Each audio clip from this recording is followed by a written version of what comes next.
El caso Rufino Batalla, sentencia que data del 4 de diciembre de 2018, caso que vamos a abordar ahora su análisis,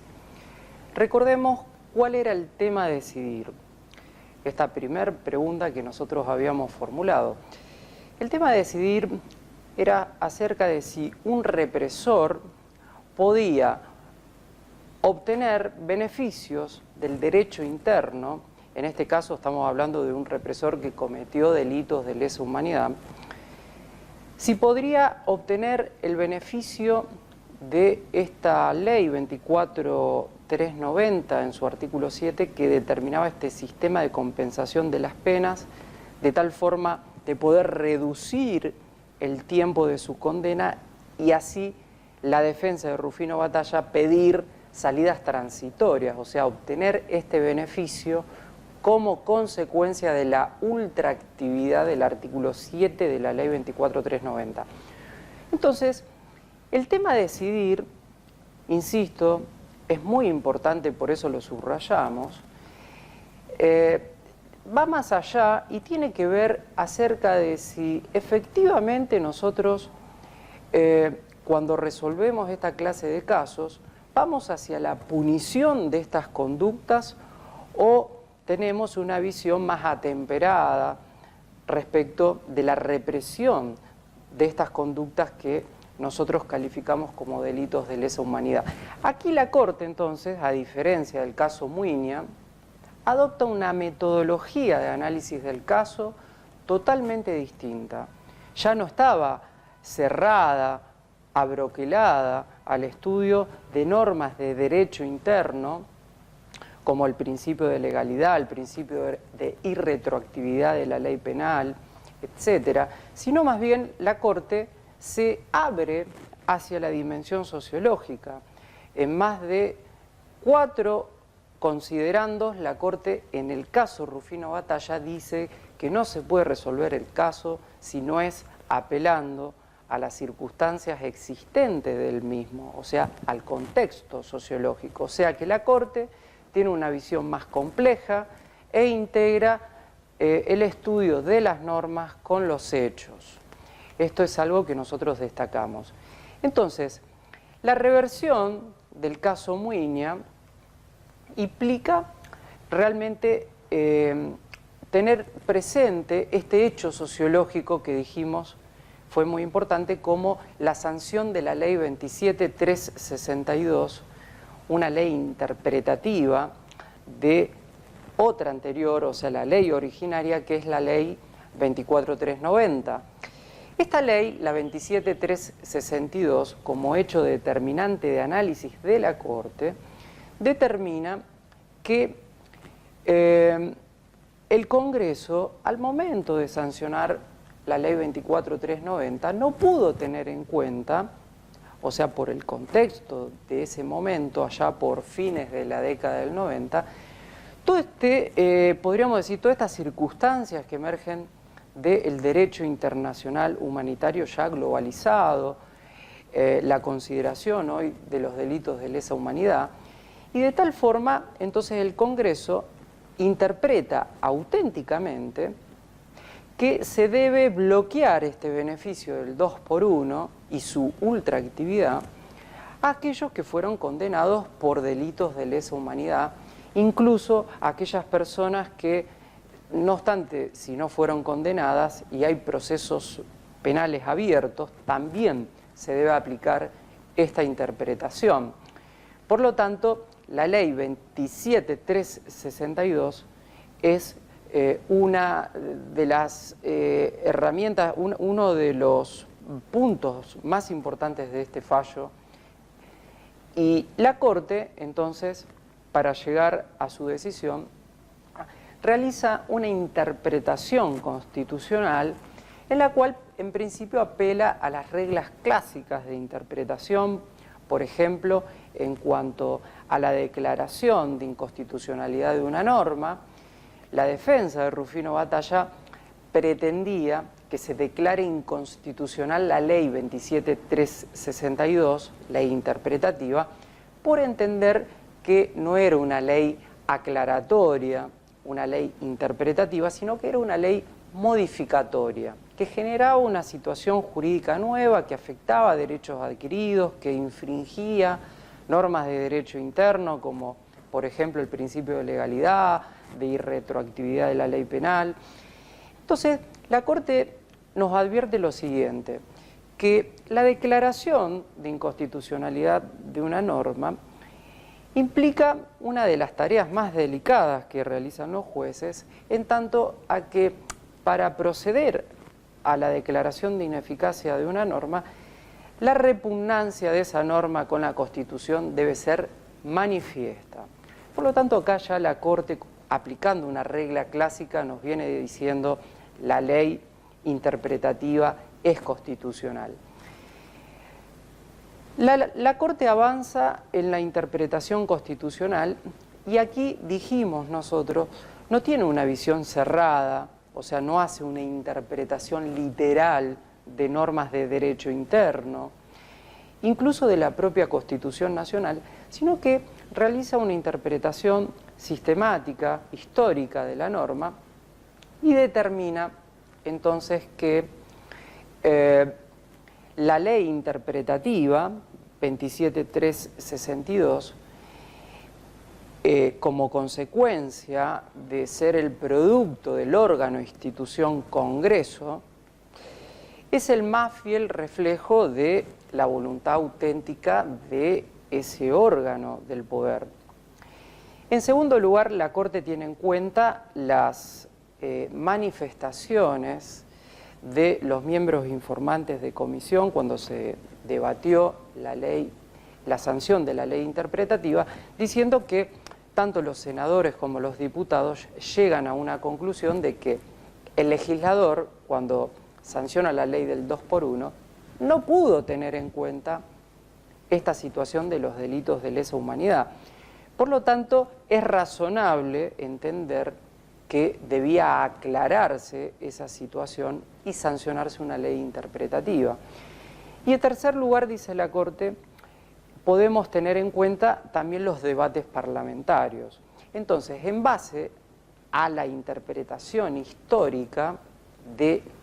la ley 27362, la Corte también concluye en su validez, su constitucionalidad.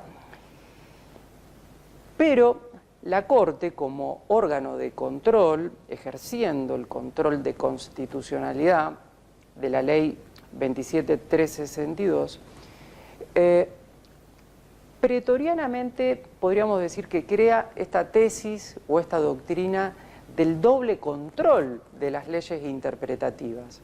refiriéndose a que el juez debe realizar un doble test, el test de consistencia y el test de razonabilidad de las leyes interpretativas para determinar si esa ley es o no es constitucional. El test de consistencia importa que el juez debe evaluar si la ley interpretativa en realidad es modificatoria. En ese sentido, si es modificatoria y crea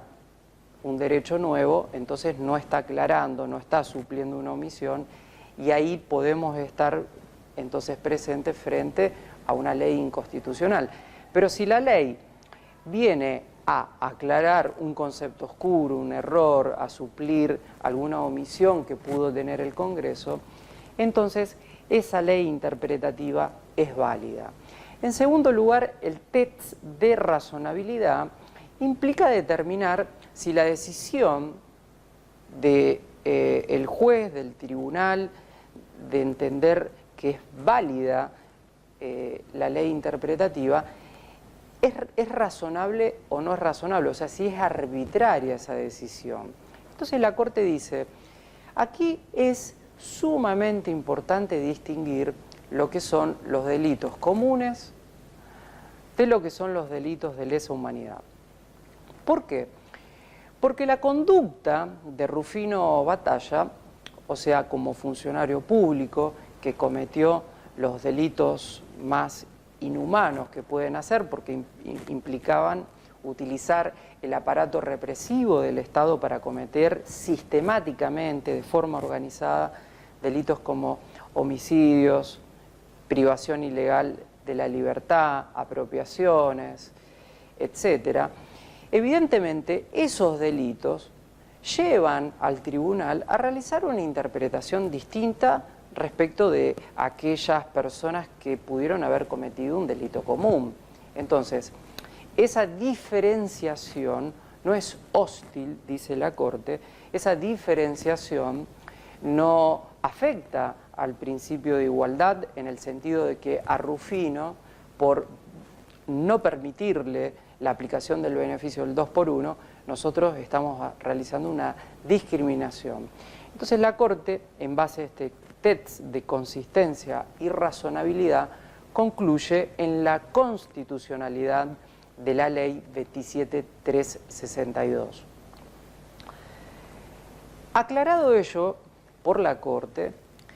en obiter dictum, podríamos decir, esto no hay dudas que viene de la pluma del ministro Horacio Rosati, la Corte nos habla de la existencia de un estatuto para el juzgamiento de los delitos de lesa humanidad. Un estatuto, o sea que evidentemente nos da la idea de que existe una tabulación de reglas, pero este estatuto tiene un contenido que proviene de la dimensión sociológica, o sea, son hechos, dice la Corte, que los considera como hitos pendulares que se dan en un íter cronológico de tiempo que arranca desde la recuperación de la democracia, o sea, desde el año 83 hasta nuestros días. Entonces, en ese interregno de tiempo se fueron dando una serie de hechos o hitos, dice la Corte, que van pendulando hacia adelante o hacia atrás en la consideración de el juzgamiento o represión de los delitos de lesa humanidad. Dice la Corte, bueno, podemos citar, por ejemplo, el juzgamiento a las juntas militares, o sea, cuando